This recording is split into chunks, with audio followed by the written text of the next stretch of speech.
दोस्तों, भगवान शिव के बारे में ऐसा कहा जाता है कि भगवान शिव त्रिलोक के आदि और अंत के देवता हैं, जिनके आगे दुनिया की सभी शक्तियाँ असफल हो जाती हैं। लेकिन क्या आपको मालूम है आखिर भगवान शिव का जन्म कैसे हुआ था? उनकी माता कौन थी और उनके पिता का क्या नाम था? उन्होंने किससे अपनी शिक्षा प्राप्त की थी और किस किस को शिक्षा का दान दिया था? अगर नहीं तो चलिए, क्योंकि इस वीडियो के माध्यम से हम आपके इन्हीं सभी सवालों का जवाब देने वाले हैं, इसलिए प्लीज इसे स्किप किए बिना एंड तक जरूर देखना। दोस्तों, आज सबसे पहले भगवान शिव के जन्म से जुड़ी पहली कहानी यानी शिव पुराण की एक लोकप्रिय कथा के बारे में बताने वाले हैं। शिव पुराण के अनुसार भगवान शिव को स्वयंभू माना जाता है, जिसका मतलब होता है कि भगवान शिव का जन्म स्वयं ही हुआ था। यानी कि इससे एक बात तो साफ हो जाती है कि ना ही भगवान शिव की कोई माता है और ना ही उनके कोई पिता हैं। इसी कारण से भगवान शिव पंच तत्वों से भी परे हैं, जिस कारण से इन्हें मृत्यु का भी कोई भय नहीं है और इनकी मृत्यु कभी नहीं हो सकती। पर अब बात करते हैं विष्णु पुराण में बताई गई भगवान शिव के जन्म से जुड़ी हुई एक और कहानी के बारे में।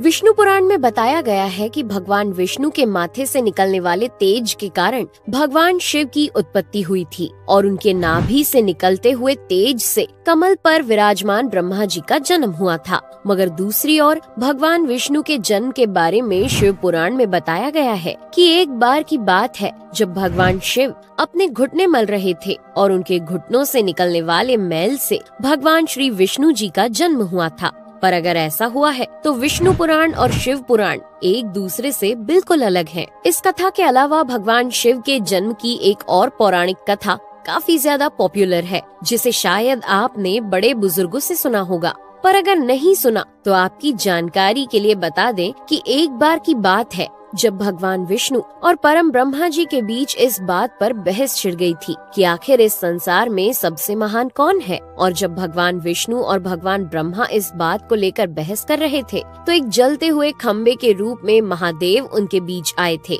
दोस्तों, वो दोनों इस रहस्य को नहीं समझ पाए और तभी अचानक से एक आवाज आई जिसने कहा कि जो भी इस खम्बे का छोर ढूंढ लेगा वही सबसे महान कहलाएगा। ऐसा सुनते ही ब्रह्मा जी ने एक पक्षी का रूप लिया और खम्बे का ऊपरी हिस्सा ढूंढने निकल गए। वहीं विष्णु जी ने वराह का रूप धारण किया और खम्बे का अंत ढूंढने निकल गए।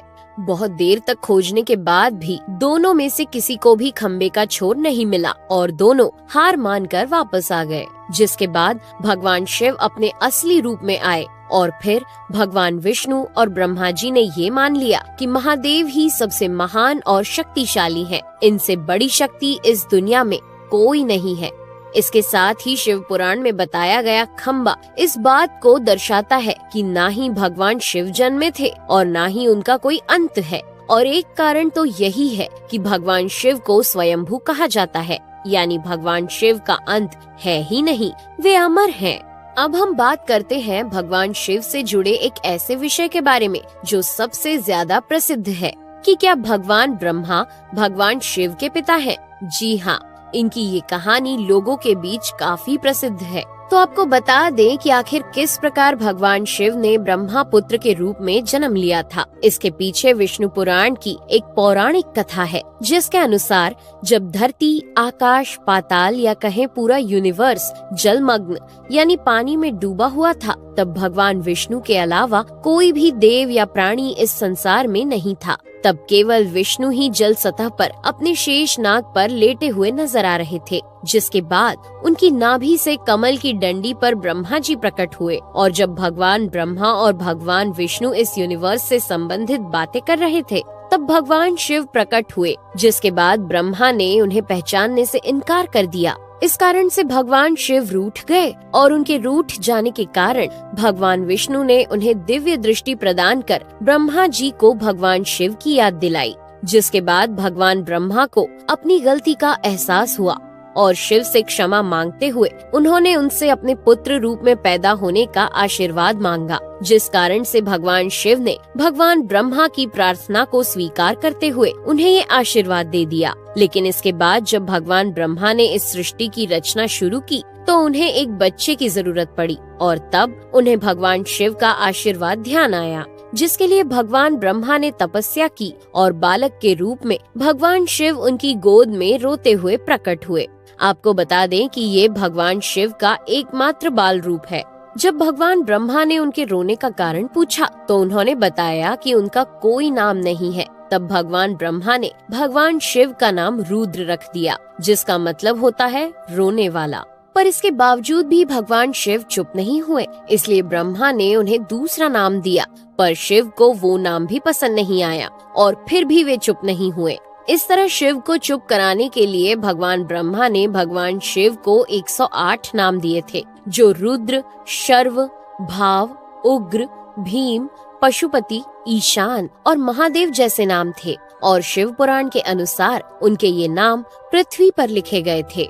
इसके बाद बात आती है श्रीमद् देवी महापुराण की। तो श्रीमद् देवी महापुराण में भगवान शिव की माता और पिता के बारे में बताया गया है। श्रीमद् देवी महापुराण के अनुसार देखा जाए तो एक बार जब भगवान नारद जी ने अपने पिता भगवान ब्रह्मा जी से पूछा कि सृष्टि का निर्माण किसने किया है, साथ ही भगवान विष्णु, भगवान शिव और आपके माता पिता कौन है, तब भगवान ब्रह्मा जी ने नारद जी को त्रिदेवों के जन्म के बारे में बताया। जो बताया वो वाकई चौंका देने वाली बात थी। दरअसल उन्होंने कहा कि देवी दुर्गा और शिव स्वरूप ब्रह्मा के योग से ब्रह्मा, विष्णु और महेश का जन्म हुआ था। यानी प्रकृति का रूप लिए माँ दुर्गा ही हम तीनों की माता है और ब्रह्मा यानी काल सदाशिव हमारे पिता है।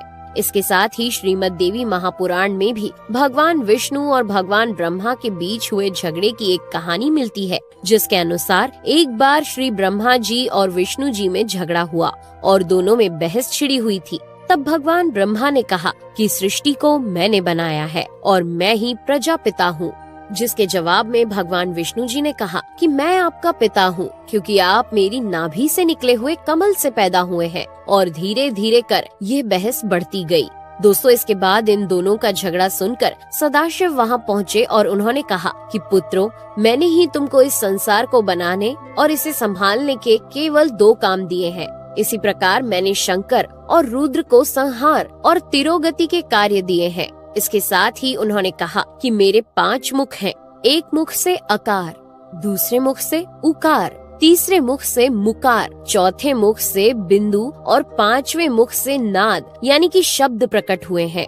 उन्हीं 5 को एक साथ मिलाकर देखा जाए तो एक अक्षर ओम बनता है, जिसे आज हम सभी भगवान शिव के मूल मंत्र के रूप से जानते हैं। इतना कहने के बाद भगवान ब्रह्मा और विष्णु दोनों ही समझ गए कि भगवान शिव से ज्यादा शक्तिशाली इस दुनिया में कुछ भी नहीं है और दोनों ने भगवान शिव को प्रणाम किया और चले गए। चलिए दोस्तों, अब जब आप भगवान शिव के बारे में इतना तो जान ही चुके हैं, तो क्या आपको पता है कि आखिर भगवान शिव ने किससे शिक्षा प्राप्त की थी और उनके गुरु कौन थे?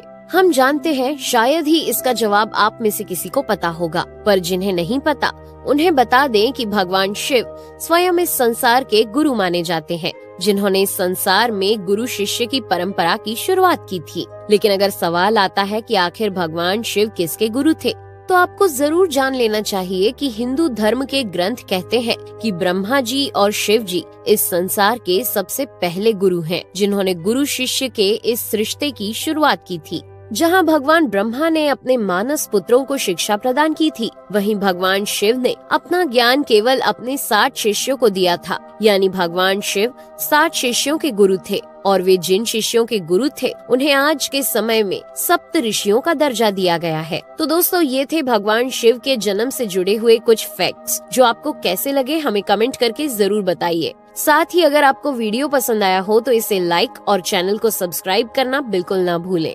धन्यवाद।